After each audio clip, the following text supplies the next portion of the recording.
৬৭তম বর্ষে পদার্পণ করল মেজিয়ার জেমুয়া ১৬ আনা দুর্গাপুজো কমিটি। এবার তাদের থিম মাতৃশক্তির আরাধনা। বাঁশ, মাটি, কাপড় সহ বিভিন্ন পরিবেশ বান্ধব উপকরণ দিয়ে তৈরি হয়েছে মণ্ডপ সাজার কাজ। সপ্তমীর দিন থেকেই দর্শনার্থীদের ভিড় উপচে পড়ছে মণ্ডপে। দ্বাদশীর দিন পর্যন্ত খোলা থাকবে মণ্ডপ, জানিয়েছেন উদ্যোক্তারা।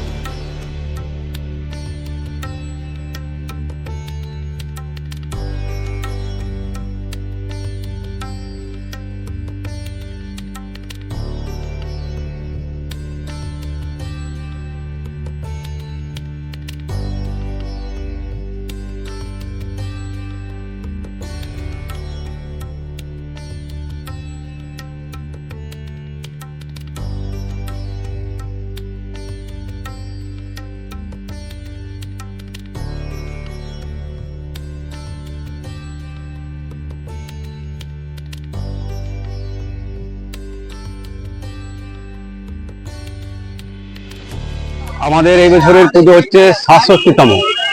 আমাদের থিম হচ্ছে মায়ের শক্তি। এই বছর আমাদের থিম মায়ের শক্তি।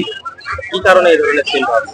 এটা নিজেদের মধ্যে চিন্তা ভাবনা করে মায়ের একটা আমরা যে হয় সেই জন্য আমরা এটা করছি।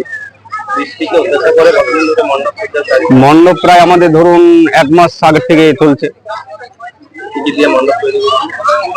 মণ্ডপ যেমন বুঝতে পারছেন, বাঁশ, তারপরে এইসব থার্মোকল, তারপরে যেসব এইসব হাড়সিন এইসব দিয়ে তৈরি হয়েছে। কেমন ভিড় হয় মানুষের দর্শনার্থীদের? দর্শনার্থী প্রচুর আসে। এলাকার দর্শনার্থীদের কি বলবেন?